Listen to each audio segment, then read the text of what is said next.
Alright, so our parts finally came.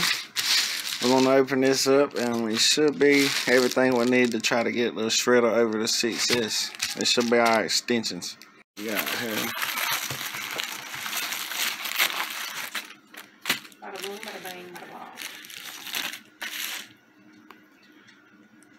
Alright, you can see these fit perfect, and these are 4mm banana extensions. That's what they're called. Alright, to switch out this ESC, we're going to take this 2mm screwdriver. We're going to take these two screws right here loose, and we're going to pop this top off. Alright, next what we're going to do is we're going to come here. We're going to unplug these motor wires. We're going to pop them up out of these holes. And I'm just going to take my scissors, give a little snip right on the edge of this. Trying to do it with one hand.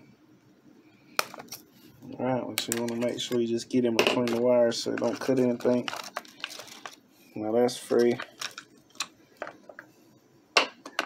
You should be able to pop. Alright, so we got the cover off. See, I'll leave the screws in so we don't lose them, and set that to the side. Alright, so the next thing I'm going to do here, just going to come and pop this receiver on out of the way. And you notice there's 2 more screws in the bottom, and there's 2 more screws in the back. They're all going to be 2mm. Alright, once you get them out, you see the whole thing just picks right up. We just might need to unplug our servo wires. Alright, so we notice right here that our servo wires are on channel 1, and the orange is close to the inside of the switch, the brown is close to the outside. For reference, when we put it back in, we know that's where it goes. And also, we're gonna unplug the ESC wire from channel 2, because the new ESC wire will be going here. So we also want to reference the light colors go towards the inside, the dark colors go to the outside.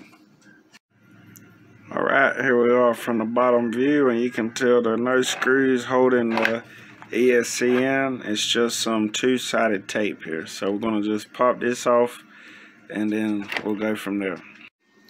Alright, so the easiest way I find to do it is just take your thumb right in here on the top side. Just give it a little push, and it should pop right on out. Alright, the last step right here to remove this, we need to take the power switch off of the receiver. And the way I like to do that is just give it a little twist. If you just twist it like this, it comes right off. So I'm just going to be using this 3M tape right here. You see Scotch 3M Extreme Mountain Tape. And this is just the kind of stuff you buy from like a hardware store and auto parts store. Usually to mount body parts such as hood scoops and things like that. Alright, so we're going to do a quick size comparison between this original Hobbywing ESC that comes in the Red Cat shredder and a new 150 amp Surpass Hobby ESC that we're going to be trying to put in there. The first thing that I notice is the new one is a lot bigger. You know, it's maybe twice as tall, and it's a lot wider. So the problem that I see already, it's going to be too wide to fit in our factory case. And I don't really mind mounting the ESC straight onto the frame like where this was at. But the problem that I do find is I didn't really want to leave my receiver exposed.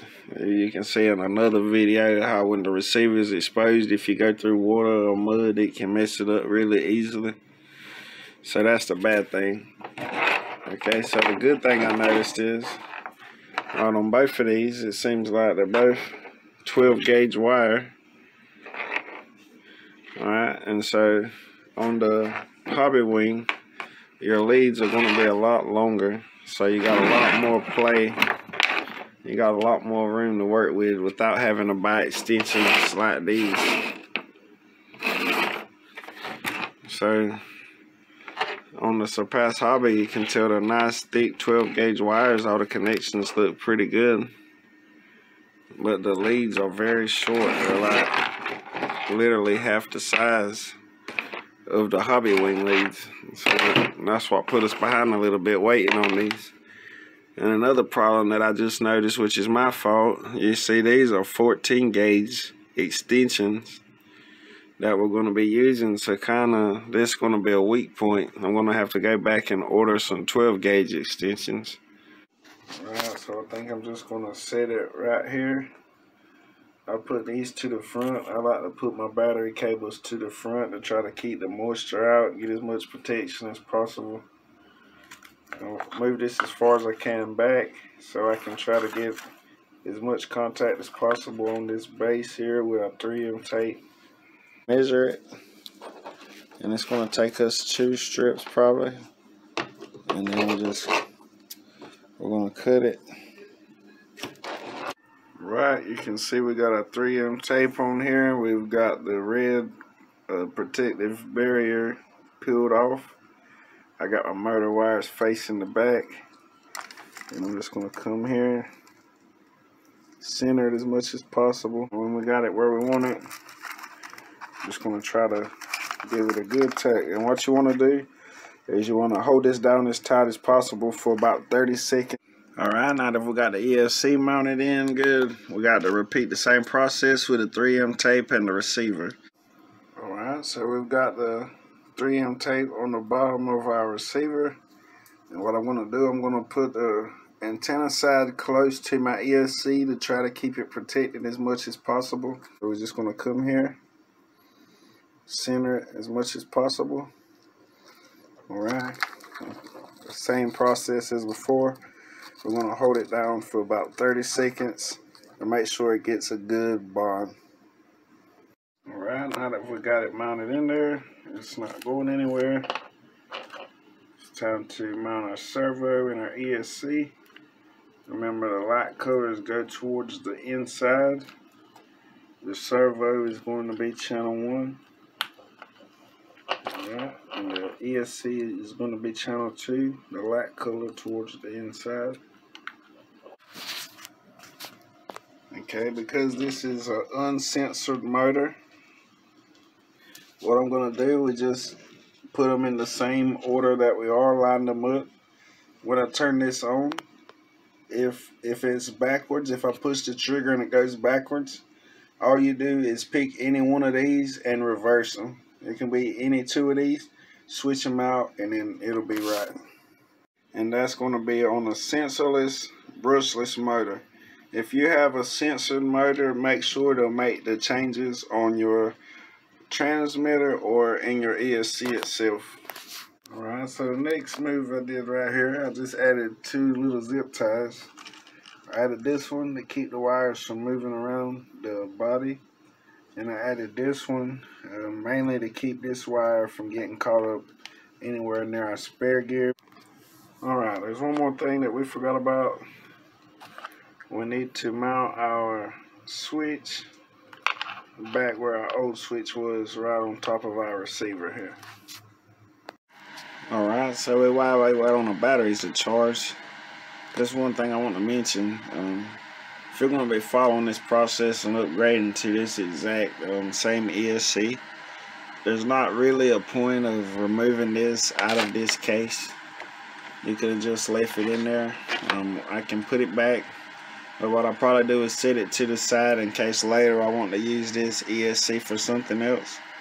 But if I do decide to go back factory, it would have just been easier to remove this whole case and then just 3M this on the way we have it. Then later on I could have just bolted this right back up. Alright, this ain't 6S yet or nothing, this is still on 4S. The main goal now, we're going to test out the new ESC. just to see if we can beat 39 by just switching that one thing. I doubt it, but it's worth a shot. Let's go.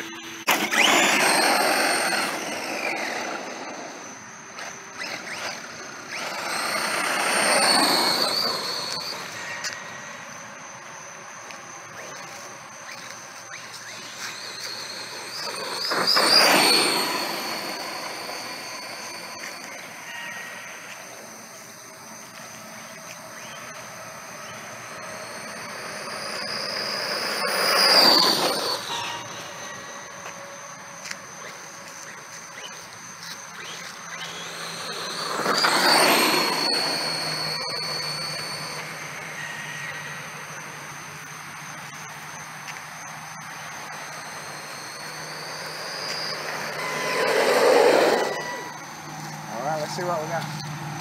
38.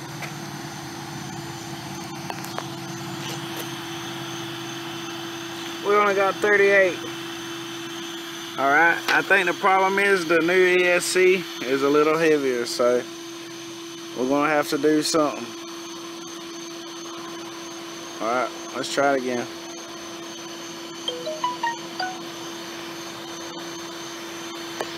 Alright, let's try it one more time.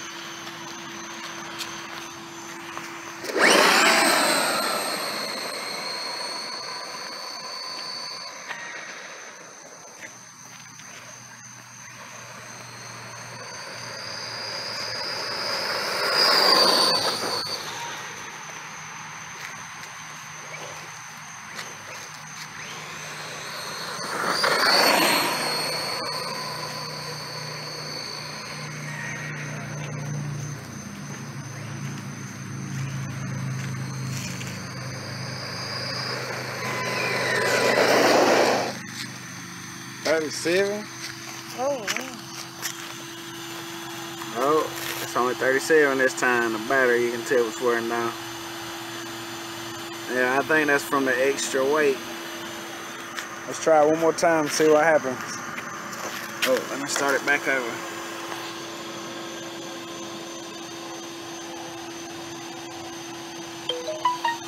Alright, let's try it.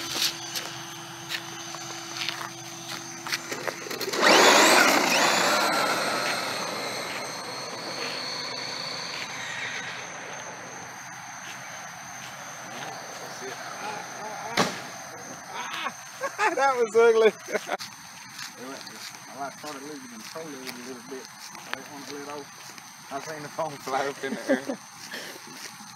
Oh my God. Here's the phone. I think it's okay. I think it just knocked the phone off.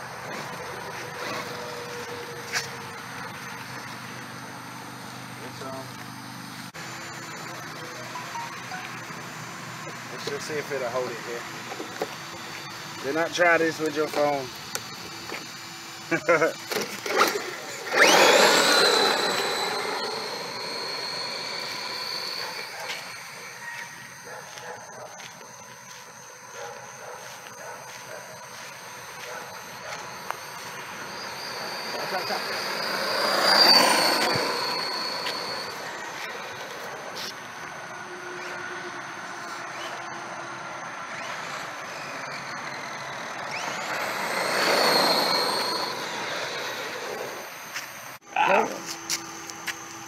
Alright, so we only got 37 again, so we're actually like a little slower. And I think the main thing is the extra weight. It don't seem like much, but it's already a heavy truck, and adding that extra weight from that motor, it really, I think it's slowing it down just a little bit. Alright, just so you can see what I was talking about earlier, why I turned the ESC this way. You can see I just went through a small little mud puddle, so it got a little water and mud in here. And if you notice where these connections are, they stayed pretty dry. I don't see any dirt or any water up here on them. And where we have our receiver located, I don't really see any water or dirt or mud. So you can see on the back side here of the ESC a little bit, there's a little mud that got here, a little sand. But for the most part, all of our electrical connections are right here in the middle where they're the most protected. Alright, so I didn't want to make any modifications because I still want to run it on 4S when I'm bashing. I only want to use 6S on speed runs. So what I did, I just put a longer battery strap right here in the middle.